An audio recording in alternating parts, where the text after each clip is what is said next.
ሰላም ውድ አድማጮቻችን፣ እንደ እስልምና አስተምሮ ፍጹም የሆነ ደስታ በገነት ውስጥ እንደሌለ ታውቃላችሁ።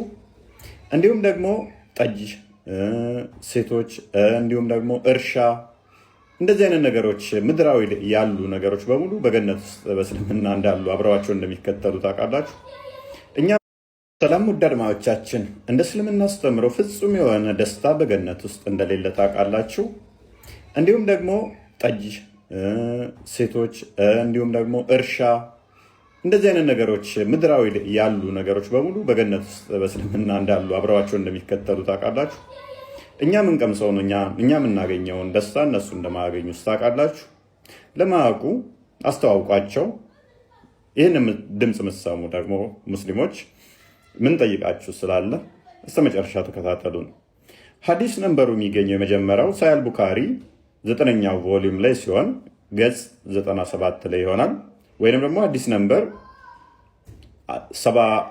7519 ላይ ወይንም ደግሞ 7519 ላይ የሚገኝ ይሆናል። ሀዲሱ እንደዚህ ይላል: A man from among the people of paradise will request Allah to allow him to cultivate the land ይላል። ሙሉ ሀዲሱን እናንተ አንብቡት። በገነት የሆነ ሰው አንድ ሰው አላህን እርሻ እንዲያርስ መሬት ይጠይቀዋል፣ ፍቃድ ይጠይቃል ማለት ነው። አላህም ለዛ ሰውዬ እርሻ እንዲያርስ ከዛም አታክልት ፍራፍሬ እንዲዘራ ይፈቅድለታል ማለት ነው፣ ገበሬ ለመሆን ማለት ነው። ከዛ በኋላ ከፈቀደለት በኋላ ያርስና ይዘራል፣ ወዲያውኑ ይደርስለታል፣ ወዲያውኑ ያመርታል።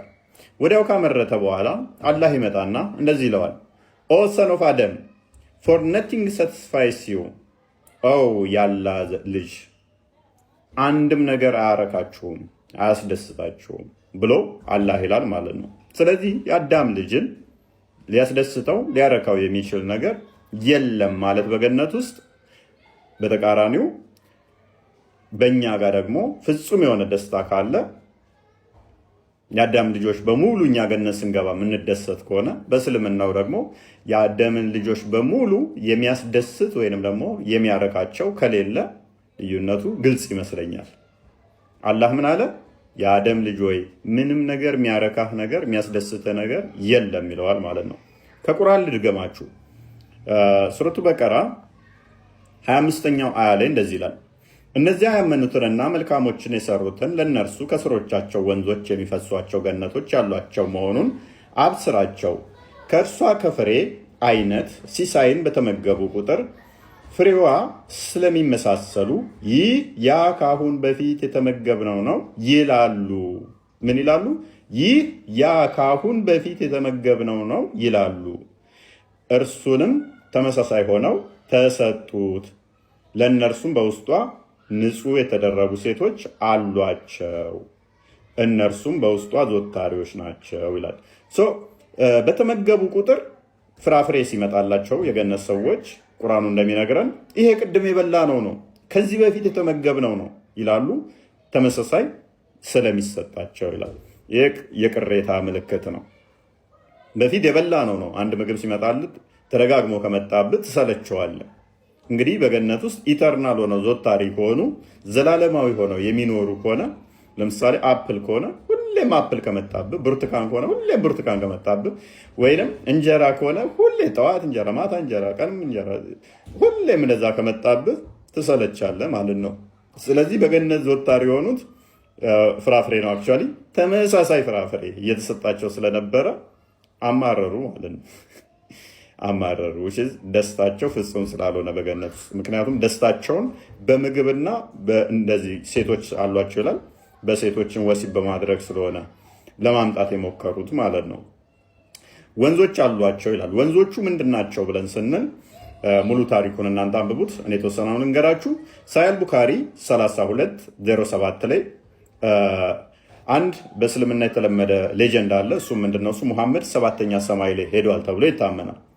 7ኛ ሰማይ ላይ ሄዷል ተብሎ በሚታመንበት ላይ 7ኛ ሰማይ ላይ አንድ እንትን ያያል።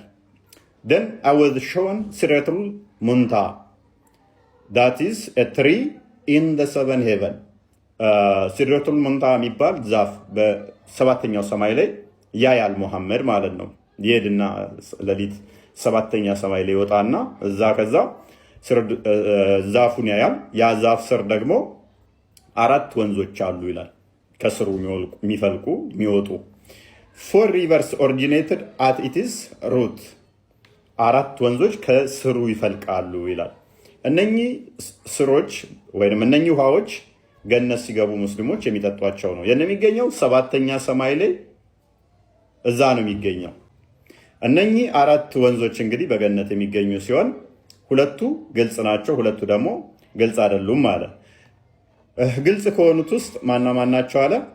the apparent one are the Nile and the Euphrates ግልጽ የሆኑት ወንዞቹ ናይል እና ኤፍራተስ ናቸው አለ።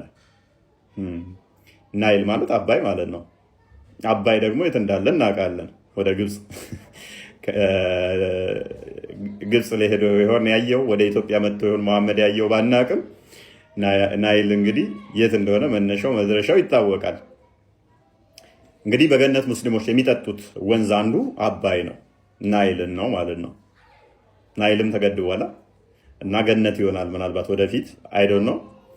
ስለዚህ በገነት ውስጥ አየሁት ያለው መሐመድ 7ኛ ሰማይ ላይ ሄጄ ነው ያየሁት ያላቸው መካ ላይ ሆኖ ናይልን ነው፣ የናይል ውሃን ነው።